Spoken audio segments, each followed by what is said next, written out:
Keesokan harinya, kabar tentang kemunculan reruntuhan peninggalan kuno telah menyebar luas dan membuat area di sekitarnya menjadi ramai oleh kedatangan berbagai kekuatan besar.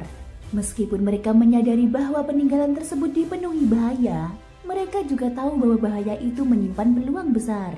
Jika seseorang berhasil menguasainya, maka hal itu bisa menjadi titik balik yang mendongkrak mereka ke puncak kekuasaan.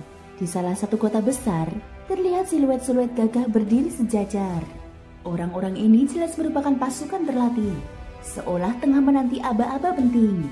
Suasana kota dipenuhi oleh aura menekan dari seseorang yang memiliki kekuatan luar biasa, menggetarkan hati siapapun yang berada di sekitarnya. Ini adalah kota Wu, kota yang terkenal dengan keberadaan keluarga Wu, sebuah keluarga kuat yang telah mengabdikan diri dalam dunia kultivasi selama beberapa generasi. Dengan tekun menjalani latihan dari generasi ke generasi, kekuatan keluarga ini menjadi sangat ditakuti. Bahkan hanya mendengar nama mereka saja sudah cukup untuk membuat gentar lawan. Di antara generasi muda keluarga Wu, yang paling menonjol adalah Wu Huan. Meski usianya masih sangat muda, kekuatan yang dimilikinya sudah jauh melampaui rata-rata dan membuat banyak orang iri. Bahkan jika dibandingkan dengan para murid berbakat dari kota-kota lain, Wu Huan tetap dianggap luar biasa. Di dalam aula besar, Wu Huan berjalan bersama seorang pria parubaya yang tidak lain adalah ayahnya. Dengan antusias, Wu Huan bertanya tentang reruntuhan kuno yang baru ditemukan itu. Ayahnya menjelaskan bahwa peninggalan tersebut menyimpan banyak harta dan peluang besar untuk meningkatkan kekuatan. Dia mengatakan bahwa ini adalah kesempatan luar biasa bagi Wu Huan. Sang ayah memahami semangat yang membara dalam diri putranya, namun tetap memberikan peringatan agar berhati-hati. Dia menyampaikan bahwa meskipun kekuatan Wu Huan sudah sangat tinggi, dia masih kekurangan pengalaman tempur nyata. Oleh karena itu, peninggalan kuno ini adalah kesempatan bagus sekaligus ujian penting. Wu Huan menyambut pesan ayahnya dengan penuh semangat. Dia bersumpah tidak akan mengecewakan. Tanpa ragu, dia segera melesat ke langit, meninggalkan kota dan menuju reruntuhan itu. Ayahnya, meski tampak tegas, hanya bisa tersenyum puas melihat semangat putranya yang membara. Sementara itu, di kota lain yang tak jauh dari kota Wu, terdapat sebuah tempat yang dikelilingi angin dan petir sepanjang tahun. Kota ini dikenal sebagai kota petir angin, sebuah lokasi yang terbentuk secara alami, sangat sulit diserang, namun mudah untuk dipertahankan. Di tepi sebuah sungai dalam kota tersebut, seorang pelayan menyampaikan pesan dari kepala keluarga kepada sang putri muda. Dia memberitahukan bahwa peninggalan kuno akan segera dibuka dan di dalamnya terdapat barang-barang berharga. Putri muda itu yang tengah bermeditasi di atas permukaan air tampak melayang dengan kekuatan angin dan petir yang terkonsentrasi di telapak kakinya. Setelah keluar dari meditasi, sang putri menerima pesan tersebut dan mengangguk. Pelayan itu tidak dapat menyembunyikan kekagumannya terhadap kekuatan sang putri yang semakin mengesankan. Dia bahkan meyakini bahwa dalam waktu dekat, sang putri bisa menjadi yang terkuat di wilayah sekitarnya. Namun sang putri hanya menyampaikan keinginannya untuk melihat sejauh mana kemampuan para pemuda berbakat dari kota-kota lain, dengan harapan bahwa mereka tidak akan mengecewakannya. Tanpa membuang waktu lagi, dia langsung melesat menuju peninggalan, dikelilingi aura angin dan petir yang mencekam. Di tempat lain, terdengar raungan binatang ajaib yang menggema sepanjang hari, menandakan wilayah yang harus dilindungi. Tempat itu adalah kota 10.000 binatang, terkenal sebagai kota untuk menjinakkan dan melatih binatang buas. Di kota ini, kultivasi bukanlah fokus utama. Yang paling penting adalah keahlian menjinakkan makhluk kuat agar bisa menjadi partner tempur yang handal. Karena keunggulan ini, banyak kota lain bergantung pada kota ini untuk mendapatkan binatang tempur, terutama binatang terbang. Di sebuah ruang bawah tanah di kota tersebut, seorang pria parubaya tengah berbicara kepada putrinya yang masih muda. Dia menanyakan apakah putrinya yakin dapat bersaing dengan para jenius yang akan berkumpul di peninggalan kuno. Si gadis tidak langsung menjawab, melainkan justru menatap binatang kecil berwarna biru es yang bertengger di pundak ayahnya. Dengan tatapan berbinar, dia mengungkapkan kekagumannya terhadap binatang itu. Sang ayah sambil batuk pelan menjelaskan bahwa binatang itu bernama Xiaohan, memiliki garis keturunan atribut es dan angin. Meskipun tampak lemah, kekuatan Xiaohan sangat cocok jika dipadukan dengan teknik yang telah dipelajari putrinya. Kombinasi keduanya akan cukup kuat untuk bersaing melawan para ahli lainnya. Gadis itu langsung memindahkan Xiaohan ke tubuhnya dan segera melesat pergi tanpa ragu sedikit pun. Sang ayah hanya bisa tersenyum pahit melihatnya. Dia tahu bahwa meski putrinya tampak ceroboh dan kekanak-kanakan, kekuatannya tidak bisa dianggap remeh. Di tempat lain, tepatnya di kota Raja Pedang yang terletak di puncak gunung yang terisolasi, suara gemuruh pedang terdengar seolah memotong udara. Di antara pegunungan itu, seorang pria dengan pedang besar berjalan keluar perlahan. Ia menyatakan keinginannya untuk bertemu lawan sejati demi mengasah ilmu pedangnya. Harapannya tertuju pada Wu Huan dari kota Wu. Setelah mengucapkan tekadnya, pria itu bermelesat ke langit menuju peninggalan kuno. Dari keluarga suku salju yang tinggal di tempat terpencil, seorang gadis juga bersiap untuk pergi. Dengan percaya diri, dia mengumumkan bahwa dia akan pergi menuju peninggalan kuno dan pasti akan membawa hasil yang memuaskan. Begitu melangkah, aura kuat terpancar dari tubuhnya, dan dalam sekejap dia menghilang secepat kilat. Orang-orang yang melihat hanya bisa tertegun, mengagumi kecepatannya yang tak tertandingi. Di tempat lain lagi, seorang pria botak dengan aura luar biasa juga mengerahkan kekuatannya dan terbang menuju reruntuhan kuno. Tak hanya mereka, begitu kabar tentang peninggalan kuno menyebar, banyak kekuatan lain pun mengutus murid-murid terbaik mereka. Semua pihak berlomba-lomba untuk meraih apa yang disebut sebagai pembentukan nasib besar. Sebuah peluang untuk mengubah takdir dan meraih kekuatan sejati. Dalam waktu singkat, berbagai kekuatan besar mulai bergerak. Dunia menjadi bergolak dan ramai. Semuanya karena keberadaan peninggalan kuno yang luar biasa. Pegunungan binatang ajaib di luar kota Qin yang sebelumnya tenang, kini dipenuhi oleh banyak orang. Semua mengetahui bahwa gua peninggalan yang tersembunyi di sana akan segera terbuka.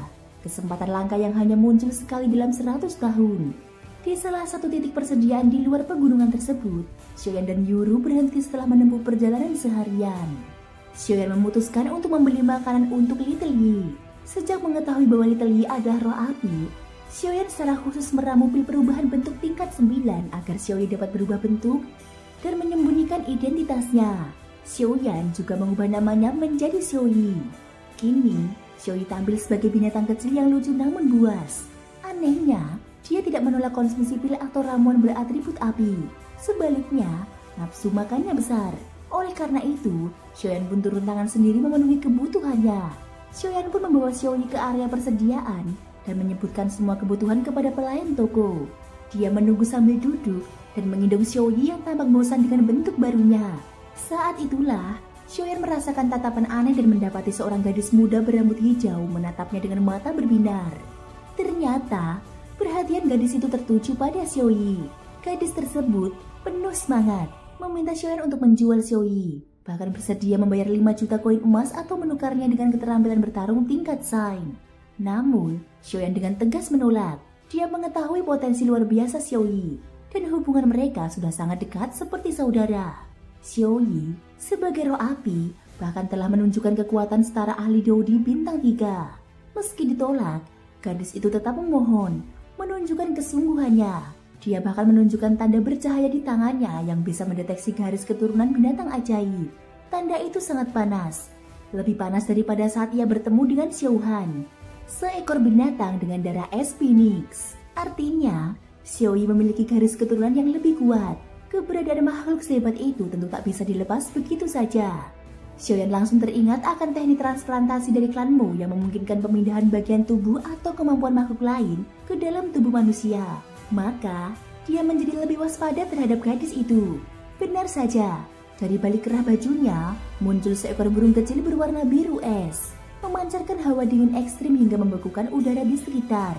Tekanan yang dihasilkan oleh burung itu sangat luar biasa, membuktikan kekuatannya. Namun, Xiaoyi juga merespon. Dia membuka matanya dan mengeluarkan geraman rendah penuh peringatan. Burung biru es itu pun mundur, menunjukkan bahwa ia merasa terintimidasi. Hal ini mengejutkan gadis berambut hijau tersebut yang menyadari bahwa tidak ada cara pemaksaan yang akan efektif. Ia mengajukan diri untuk ikut bersama Xiaoyan, tetapi ia akhirnya kehilangan jejak setelah Xiaoyan berputar-putar untuk menghindarinya. Gadis itu mengumpat kesal, merasa kecewa karena kehilangan kesempatan untuk memperoleh binatang yang sangat luar biasa.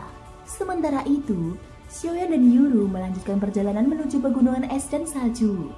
Pegunungan ini tampak luar biasa megah, bahkan melebihi pegunungan binatang ajaib di Kekaisaran Jiama. Kabut tebal menyelimuti puncak-puncaknya, dan tekanan energi yang terkandung di dalamnya membuat siapapun gentar, termasuk Xiaoyan sendiri. Jalur udara tidak bisa digunakan karena bahaya besar yang tersembunyi di balik kabut. Dari udara, Xiaoyan melihat lautan manusia yang berkumpul di titik masuk pegunungan, memenuhi seluruh permukaan. Ini membuktikan betapa besar daya tarik peninggalan kuno itu.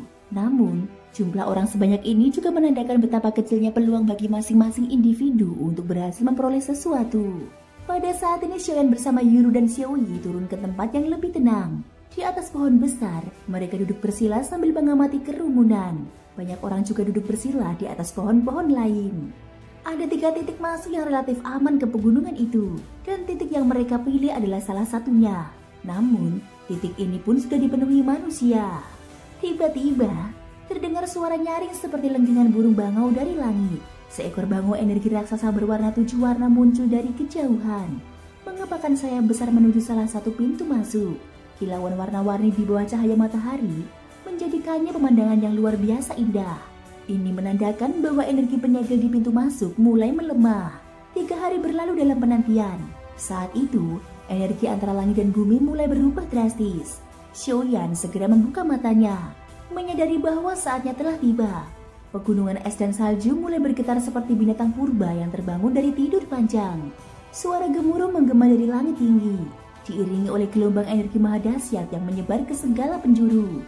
Gelombang demi gelombang terus keluar dari dalam pegunungan, menarik energi dari sekelilingnya. Xiaoyan dapat merasakan betapa luar biasa kekuatan yang terkandung di dalamnya. Berlatih di tempat seperti ini akan memberikan hasil luar biasa dalam waktu singkat. Dan inilah yang menarik begitu banyak orang datang.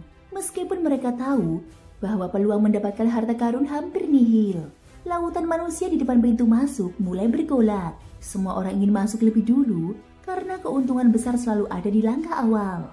Xiaoyan tersenyum tipis, menyadari bahwa perebutan keberuntungan besar ini akan menjadi ajang persaingan yang sangat sengit. Dia juga ingin melihat sejauh mana generasi muda dari wilayah Kota King bisa melangkah, serta membandingkan sejauh mana dirinya berada di atas atau di bawah mereka. Tiba-tiba, suara gaduh dan langkah kaki keras terdengar.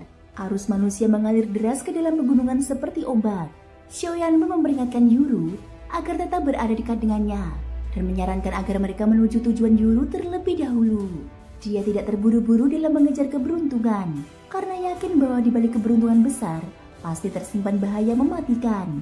Yuru mengangguk pelan dan menyatakan kesiapannya untuk mengikuti arahan Xiaoyan. Suasana di luar pegunungan es dan salju pun berubah menjadi sangat panas dan ramai. Semua orang sadar bahwa 1 detik saja bisa menentukan hidup dan mati, mendapatkan keberuntungan besar atau kehilangan segalanya. Di balik keberuntungan besar ini juga tersembunyi godaan luar biasa dari keluarga kerajaan Xuanling. Tidak heran semua orang begitu tergoda. Thank you guys sudah mendengarkan ceritaku di episode kali ini sampai akhir. Ikutin terus kelanjutan episode berikutnya ya. Semoga hari kalian menyenangkan. Sampai jumpa dan bye-bye.